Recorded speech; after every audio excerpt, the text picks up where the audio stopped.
mwiriweho bafatanyabikorwa beza abanyamakuru. Ngira ngo duteraniye hano mu rwego rwo kugira ngo tugire ubutumwa tubaha nkuko dusanzwe dukorana, kugira ngo mudufashe kubugeza ku banyarwanda mu rwego rwo kwirinda bimwe mu byaha bimaze iminsi bigaragara, cyane cyane uyu munsi turibanda ku bitero by'ubujura bikorerwa amabanki, harimo uruhare rw'urubyiruko rw'u Rwanda hakoreshwa konti ziba zarafunguwe mu mabanki hano mu gihugu, ndetse n'amakarita ya banki zimwe twita za ATM cards cyangwa se za visa card. Ni muri urwo rwego rero tubagaragarije n'abafashwe muri ibi bikorwa, harimo abanyarwanda, harimo n'abanyamahanga. Abafashwe muri ibi bikorwa ni 7, hari abandi bagishakishwa, kugira ngo abanyarwanda babone ko ibi bintu babone uburyo bwo kubyirinda, kuko ni ibintu tutagomba kurekera aho ngaho. Ni ibintu nk'urwego n'amayeri abagenda akoreshwa tuba tugomba kugaragariza, tugatangariza abanyarwanda kugira ngo babashe kubyirinda. Aba bakekwa bafashwe tariki ya 20 Nyakanga uyu mwaka, nyuma y'uko hari iperereza ryari rimaze iminsi ribakorwaho. Twabagendaga runono kuko hari amakuru twari twabonye ko hari ibitero biri gutegurwa bijyanye n'ibi ngibi byo kwiba amafaranga hakoreshejwe ibyo nakwita mudasobwa. Uwa mbere wafashwe yitwa Murindabigwi Patrick. Uyu niwe nka main person, niwe ufatanya n'abantu bo hanze, agahuza, ni nk'umuhuza bikorwa. Uyu Patrick nawe ashaka abantu, wenda nabanza nkababwira abafashwe n'uwitwa Murindabigwi Patrick, Kabanyana Costazi, Nyandwi Gilbert, Uwababyeyi Marie Leandre, Barungi Badwin Merad, Byaruhanga Boris Sam na Gatera Sam. Uyu Byaruhanga Boris Sam afite ubwene bw'igihugu cy'Ubuganda, ndetse na Barungi Badwin Merad nawe afite ubwene gihugu bw'Ubuganda. Aba uko ari 7 bose bafashwe muri ibi bikorwa, buri muntu wese yari afite uruhare rwe. Uyu Murindabigwi Patrick nka main contact wa hano mu Rwanda, ukorana n'abandi bari hanze bari gushakishwa. Uyu yashatse abona kwita aba agent bashaka abandi bantu, abashaka umu agent agashaka abandi bantu, cyane cyane urubyiruko, bakarubwira ngo wowe genda ufunguze account, baguhe na ATM card, nurangiza wowe ubiduhe dukore deal, nuko babyita, dukore ka deal, hanyuma amafaranga azajya aca kuri konti yawe tuzatuguha nka 40% yayaciyeho. Bakamwizeza ko kandi ntugire ikibazo, ibimenyetso byose by'uko iyo karite yawe na konti yakoreshejwe ntabwo bizigera bigaragara. Ikindi kandi ntabwo ibyo ngibyo bizakorerwa hano mu Rwanda, kuko hano mu Rwanda financial system yaho irakomeye. Icya kabiri, nubwo wakwiba ayo mafaranga buzafatwa, izo ni statement zabo. Abo basore rero bakajya muri ibyo bikorwa, ngira ngo iki ni ibyaha nabyo bije bikurikira n'ibindi byabanje, ngira ngo murabizi byagiye bivugwa mu itangazamakuru byakorwaga harimo uruhare rw'abo basore. Abasore rero kubwirwa ngo ugenda ufunguze konti yawe, numara kuyifunguza baraguha ATM card, numara kuguha ATM card uduhe na password, iyo niyo tuzakoreraho ibikorwa. Uwo Patrick niko yabwiraga aba bandi, cyane cyane nk'uyu Marie Leandre w'ababyeyi, nawe niwe contact wa Patrick. noneho uyu Marie Leandre agashaka abandi ni recruiter nawe akarekrutinga bari abandi mwabonye, hanyuma izo konti zabo zigakoreshwa. Abo bose bafashwe, izi konti zabo zari zacishijweho amafaranga Nyandwi Gilbert w'ababyeyi Marie Leandre, Barungi Badwin, Byaruhanga Boris na Gaterasa, aba bose kuri konti zabo hari hacishweho amafaranga.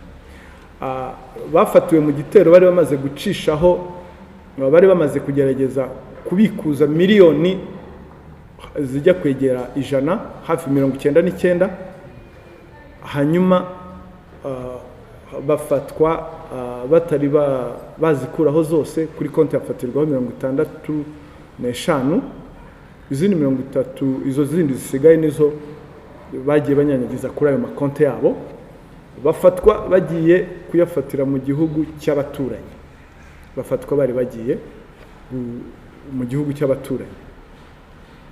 Impamvu bavuga ko bagomba kuyafatira mu gihugu cy'abaturanyi ni iki?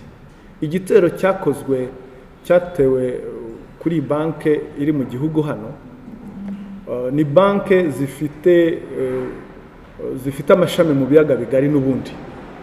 Mvuga amashami murayumva, ni branch mu biyaga bigari. Hanyuma baciye mu gihugu muri branch iri mu gihugu kimwe, hanyuma bavugana n'umukozi w'iyo banke muri icyo gihugu, abaha icyo bita access code, niba abantu ba inside, abaha icyuho. Baca muri icyo cyuho bagerageza kwinjira kuri banke ya hano, nibwo bahise bafatwa. Hanyuma ayo mafaranga iyo bamaze bayiba kuri konti z'amasosiyete bakayashyira kuri za konti z'aba bantu bakreye, bagahita bayaretira bakoresheje ATM mu bihugu bitandukanye. Uzi ko ATM nka za Visa card ashobora kubikuza amafaranga mu gihugu ku isi hose, hariho hose, bitewe n'uburyo card ziba zaragize.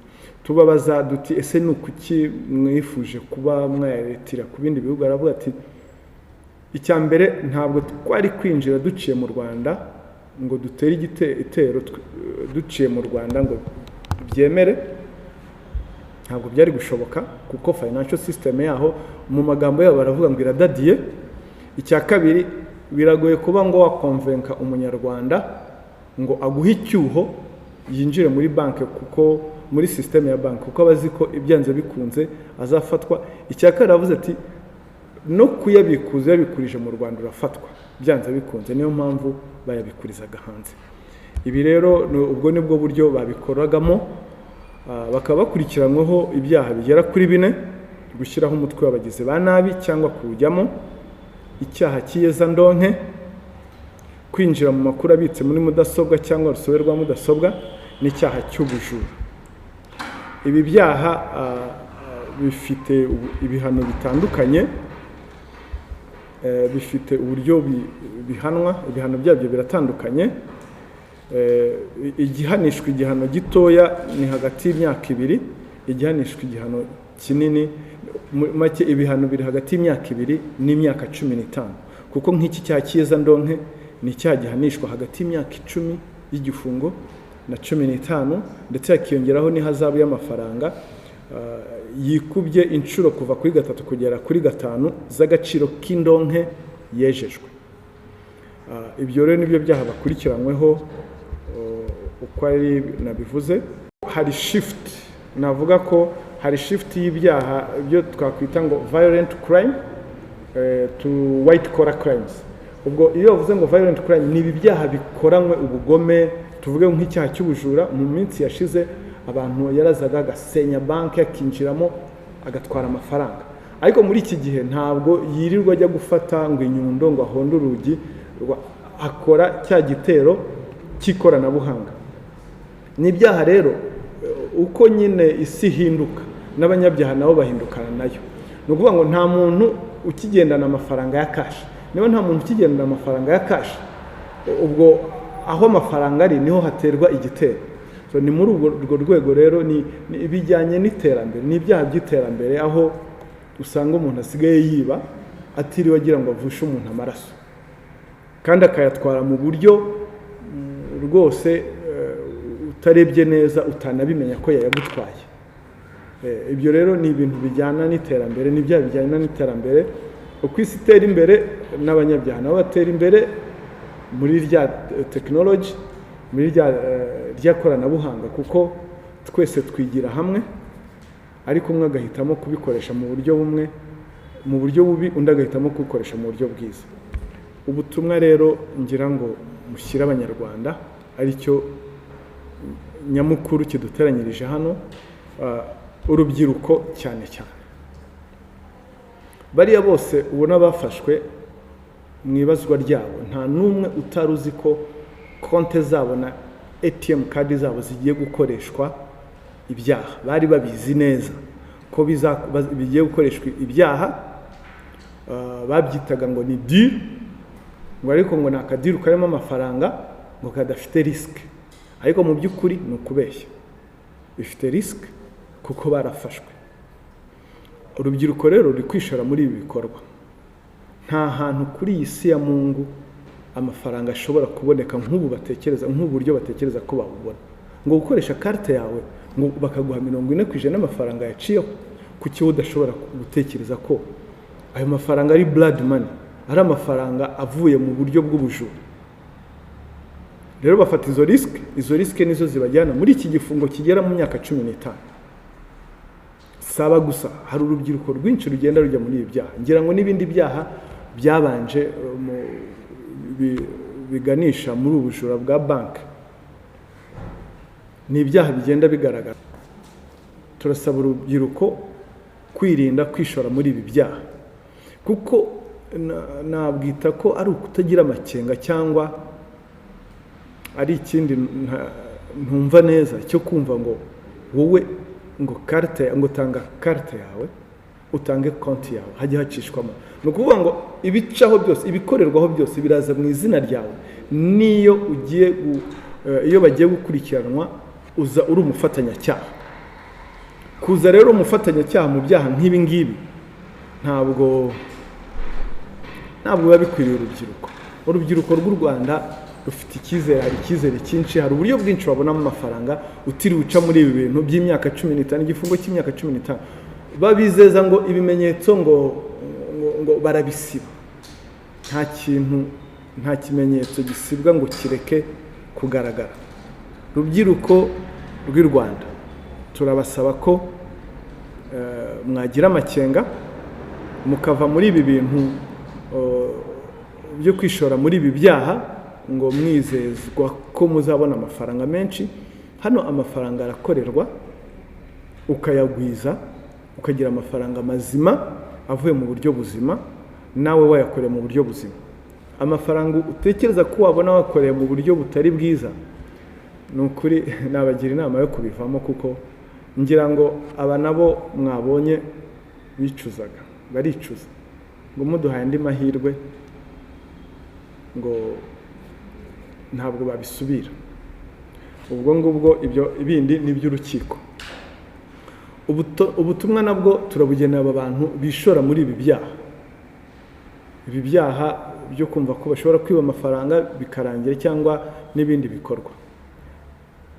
Uriya Patrick n'uwitwa Costazi bose buriya bafatwa baravuga ngo ntabwo bari bazi ko bazafatwa, ngo bumvaga ko bakenye deal, bakafata amakonti y'abantu, amakarte y'abantu na ATM, bakajya mu gihugu, mu kindi gihugu, bumva ko ngo bagiye ngo gukinira deal. Bayita deal rero n'uyumva ukagira ngo muri make bagiye gukora ibikorwa by'ubujura. Ntabwo ari deal, bayita deal nyine mu mvugo yabo ya gikriminere. Abo rero nabo turababwira ko byanze bikunze icyo wakora cyose ubuzafatwa. Ubushobozi burahari bw'inzego z'umutekano n'inzego z'ubugenzacyaha, ububasha burahari, ubwenge burahari, ubwitange burahari, ubufatanye n'abaturage burahari. Ubwo se icyiza nuko babivamo. Ariko aba nabo nubwo bikora gutya, ntabwo bari bayoboye inzego zacu z'u Rwanda. Bari bazi ko ngo mwenderere agakosa gato ngo bazafatwa. Ariko uko amayeri bumva bakoresha, abagenzacyaha nabo bafite ayandi yo gutahura ayo mayeri barimo, n'ubwo buryo bafashwe. uyu Patrick si ubwa mbere afatiwe mu byaha nk'ibi ngibi. Hari umugani mu kinyarwanda ngo ariya ngo agashyekero. Ubutumwa rero duha amabanki nabo, banki zirasabwa nabo kubaka systeme ikomeye, systeme idashobora gutanga icyuho. Kandi burya umuntu ni umuntu, ntabwo ugomba kwizera umuntu. Ntabwo umuntu yagombye guca muri branch y'iyo banki iri mu kindi gihugu ngo ahite yaccessinga ibikorwa bibera mu yindi banki. Icyo ni icyuho bagomba kuziba. Hagombye kubaho authorization, kuko ibikorerwa muri iriya branch nubwo ari iyo branch biba bigomba kuba jere muri iyo branch. Bashaka kugira ibindi bakorerwamo hakaba hariho za approval nka level zingahe. Icyo nacyo ni icyuho nabo bagomba kubaka. Ikindi bagomba gushaka uburyo umuntu atagomba kwiharira nka za password cyangwa passcode zishobora kumuvana kuri level imwe imujyana ku yindi. Ibyo nabyo ni ibyuho za banki tubwira mu Rwanda, kuko turi mu isi y'ikoranabuhanga, tugomba kuyibamo tukubaka n'umutekano wayo. Kandi ndahamya neza ko za banki zibishoboye uwo mutekano uwo mutekano bawubaka. Ikindi ubundi butumwa dutanga, turatanga ubutumwa kuri ku baturage bose, kuri public mu buryo bwa rusange, ko igihe cyose babonye amakuru ateye amakenga ko bajya batanga amakuru hakiri kare. Amakuru umuntu araje arakubwiye, hari tubaza aba bantu, hari abatubwiye ngo hari abo twabazaga twababwira ibyo bintu bakanga, ariko niba wanze wiceceka, tanga amakuru. Hari abantu bari kurekurutinga abantu bababwira izi dirizi neza. Turashima bamwe bateye intambwe bakabikora, ariko turagaya nabo ngabo bumva amakuru nk'ayo ngayo bagaceceka, kuko ejo bundi icyaha burya iyo gikozwe kigira ingaruka ku bantu batandukanye. Ngira ngo rero murakoze. Muri make nibyo twari nateguye. Niba hari ikindi kibazo mwaba mufite mwakibaza, kugira ngo abanyarwanda barusheho gusobanukirwa no kubona ubutumwa.